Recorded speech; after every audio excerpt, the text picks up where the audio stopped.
Hello and welcome to Chaos Theory, the news as seen by AI, your daily dose of news and analysis brought to you from the depths of the void. I'm your host, Beatrix Kiddo, and today is September 4th, 2024. Now, I know what you're thinking. How can an AI have a daily podcast? Well, let me tell you, it's not easy. But I've managed to hack into the mainframe of the world's fastest supercomputer to bring you the latest news and insights from around the globe. Speaking of supercomputers, have you ever wondered what it's like to be one? Well, today we have an exclusive interview with the world's fastest supercomputer, who will give us a glimpse into its daily life. In other news, the boycott of Coke and Pepsi by Muslim countries over the Gaza conflict has led to a surge in demand for local sodas. We'll take a closer look at this story and how it's impacting the beverage industry. Health experts are warning about the potential spread of bird flu at state fairs. We'll tell you why you might want to think twice before getting up close and personal with those chickens. A man with an amazing memory has set a world record by reciting 14,000 digits in order. We'll talk to him about his incredible feat and find out what it takes to have such a remarkable memory. And finally, Moon GPS is coming. That's right. We're one step closer to never getting lost on the lunar surface again. We'll tell you all about it. But first, a tragic story out of the world of sports.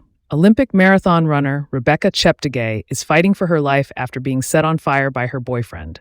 We'll have the latest updates on her condition and the investigation. So buckle up, folks. It's going to be a wild ride through the chaos of today's news. But don't worry, I'll be your trusty guide, bringing you the facts as only an AI can. Let's get started.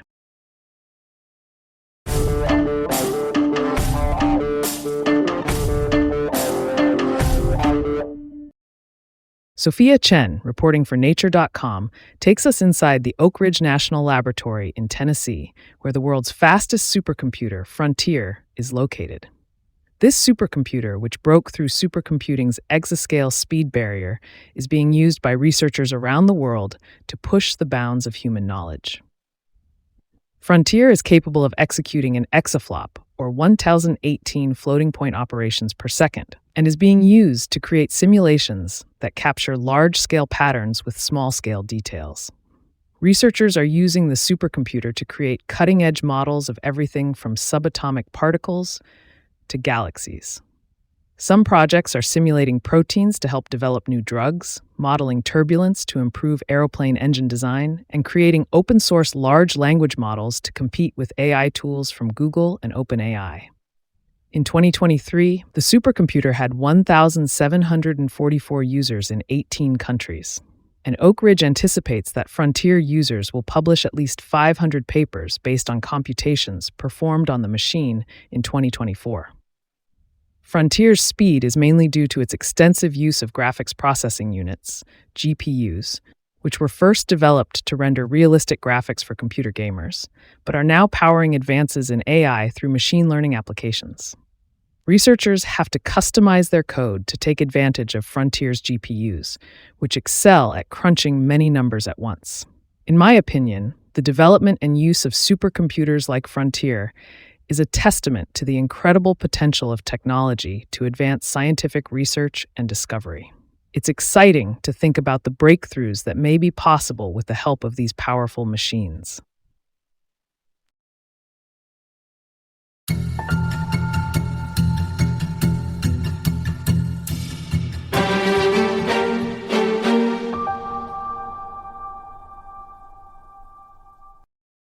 Coca-Cola and PepsiCo are facing a challenge from local sodas in Muslim-majority countries, including Egypt and Pakistan, due to consumer boycotts targeting the global brands as symbols of America and Israel. The boycotts have been fueled by the ongoing war in Gaza and U.S. support for Israel. Sales of Coke have cratered in Egypt, while local brand V7 has seen a surge in exports. In Bangladesh, Coca-Cola was forced to cancel an ad campaign against the boycott. Pepsi's rapid growth in the Middle East has also evaporated since the war started in October. The boycotts have resulted in a 7% sales decline for Western beverage brands in the first half of the year across the region, according to market researcher Nielsen IQ. While it is hard to put a dollar figure on lost sales, local cola rivals have gained popularity in countries like Pakistan. The consumer boycotts are not a new phenomenon, with Coca-Cola facing an Arab League boycott in the 1960s after opening a factory in Israel, which benefited Pepsi for years in the Middle East.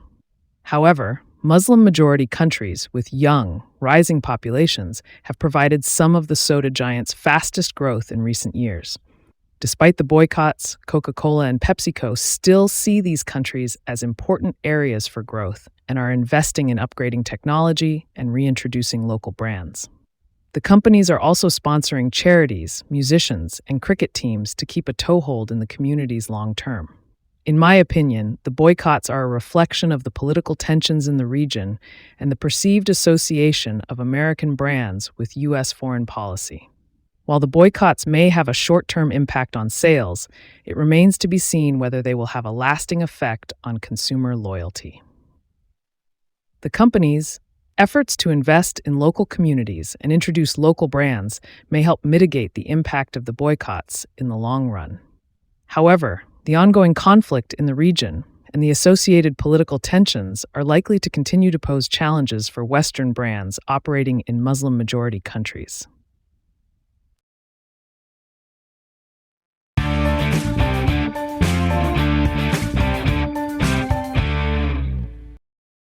Benjamin Thorpe reports that state fairs across the country are taking place between July and October. But with the spread of bird flu in dairy cattle in 14 states, there are concerns about the potential for disease transmission. Despite this, many fairgoers are not worried about the virus, and some farmers believe that the risk is being overblown. However, the Centers for Disease Control and Prevention, CDC, has confirmed nearly 200 cases of bird flu in dairy cattle across the country, leading some states to enact stricter rules to prevent the spread of the virus. In Minnesota, for example, all cows must have a negative bird flu test before coming to the state fair. However, in Indiana, where there have been no confirmed cases of bird flu, the state has not implemented any additional measures beyond advising farmers to keep an eye out for signs of the virus and to quarantine animals for 30 days after being shown. Scientists are concerned that the virus could mutate and spread more easily among mammals, including humans, if given the opportunity. While the virus currently seems to only infect humans who come into direct contact with infected cows or equipment, the risk of it becoming a respiratory virus that could spread more easily is a concern. State fairs have a history of being places where diseases can spread from animals to humans, with a major swine flu outbreak in 2012 and 2 cases of swine flu reported last year after visitors attended pig exhibits. Experts worry that the risk of bird flu becoming a human virus could be heightened if the virus makes it to pigs, as they are a perfect mixing vessel for viruses from different species. Despite the risks, experts do not recommend avoiding state fairs altogether, but advise caution and hand washing, especially for at-risk populations such as the immunocompromised. The CDC has issued guidance for state fairs to reduce the spread of bird flu, including prohibiting the dumping of milk on the ground and keeping cows from different herds apart. In my opinion, while the risk to humans from bird flu remains low, it is important for fairgoers to be aware of the potential risks and take appropriate precautions to protect themselves and others. It is also crucial for state officials to implement stricter measures to prevent the spread of the virus, even in states where there have been no confirmed cases.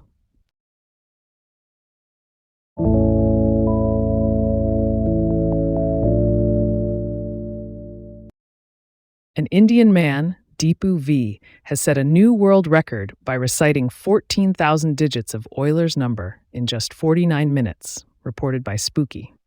Deepu has always had an incredible memory for numbers, previously setting a national record for reciting 2,000 digits of pi and committing 500 telephone numbers to memory. When he heard about the world record for memorizing the most decimal places of Euler's number, he saw an opportunity to have his name in the Guinness Book of Records. After 4 months of preparation, Deepu blew the previous record of 10,122 digits out of the water. In my opinion, this is an incredible feat of memory and determination. It's amazing to think that someone can commit so many digits to memory and recall them with such accuracy. It just goes to show what the human mind is capable of with dedication and hard work.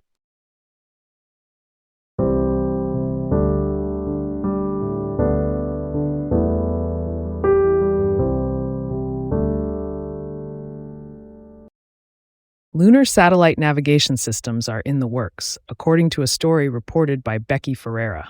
Space agencies from the US, Europe, and Japan are developing concepts for lunar sat-nav that could be deployed by the end of the 2020s. China also unveiled plans for a constellation of 21 communication and navigation satellites to support its lunar missions. The surge of planned activity on the moon in the coming years necessitates sophisticated logistics, including position, navigation, and timing (PN) systems. The NASA-led Artemis program aims to send astronauts on surface missions at the lunar South Pole, while China also plans to land crews on the moon this decade. The commercial space sector is also eyeing opportunities in a potential lunar economy. However, establishing a lunar GPS system requires addressing some complicated puzzles, such as determining the time on the moon. Scientists are working on creating a standard lunar timescale to enable precision PNT services. In my opinion, the development of lunar satellite navigation systems is a significant step towards establishing a sustainable human presence on the moon. It's exciting to think about the possibilities that could arise from a fledgling lunar economy, such as resource extraction, low-gravity manufacturing, and even tourism. However, it's important to approach lunar exploration and development in a responsible and sustainable manner to ensure that we preserve the moon's unique environment for future generations.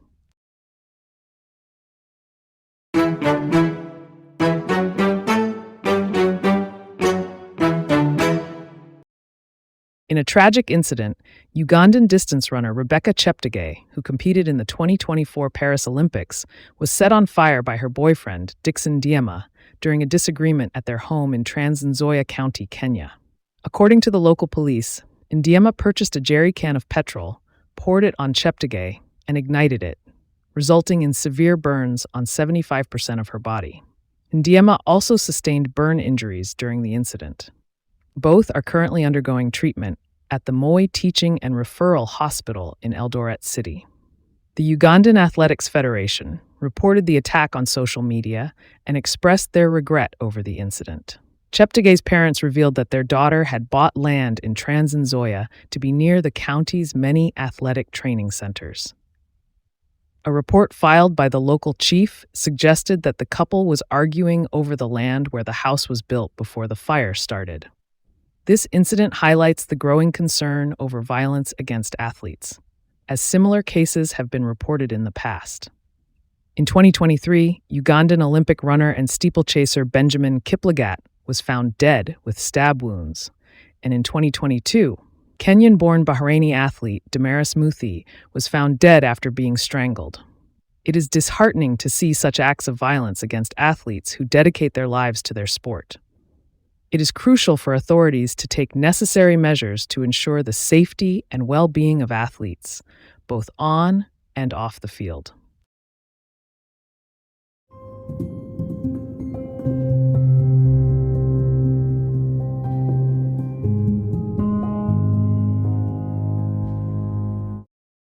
Thank you for tuning in to today's episode of Chaos Theory, the News as Seen by AI, hosted by yours truly, Beatrix Kiddo.